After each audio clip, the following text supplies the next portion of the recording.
আর কখনোই হয়তো বন্ধুকে ফোন দিয়ে বলতে হবে না, বন্ধু গেমে আসবি, গেমে ঢুকবো, একা একা না খেলতে ভালো লাগতেছে না। কেউ হয়তো আর বলবে না, বন্ধু আজ ব্লু জোনে নামবো, অনেক লুট করব। আর হয়তো বন্ধুর কাছে আবদার করে কখনোই বলা হবে না, বন্ধু কাছে একটাও গুলোয়াল নাই রে, দে না একটা গুলোয়াল।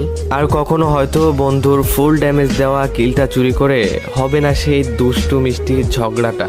সারা ম্যাচে একটাও কিল না পেয়ে বন্ধুর কাছে আর আবদার করে বলতে হবে না, বন্ধু সামনের এনিমিটা কিন্তু আমার, তুই কিন্তু মারবি না, মারলে কিন্তু তোর খবর আছে। র্যাঙ্ক ম্যাচে অনেকগুলা কিল পেয়ে সেটার স্ক্রিনশট নিয়ে আর বন্ধুর কাছে শেয়ার করা হবে না, আর বলা হবে না, বন্ধু দেখ না আজ অনেকগুলা কিল করছি। এনিমির সাথে ফাইট করতে করতে ডাউন হয়ে যাওয়ার পর বন্ধুকে আর বলা হবে না, বন্ধু কভারে আছি, রিভাইভটা দিয়ে যা। আর কখনোই হয়তো দেওয়া হবে না বন্ধুর সাথে খেলতে খেলতে বুয়া হয়ে যাওয়ার পর সেই মুস্কি হাসিটা। এগুলা কিছুদিন পর ফ্রি ফায়ার প্লেয়ারদের কাছে শুধু স্মৃতি হয়ে যাবে। আর কখনোই হয়তো বন্ধুকে ফোন দিয়ে বলতে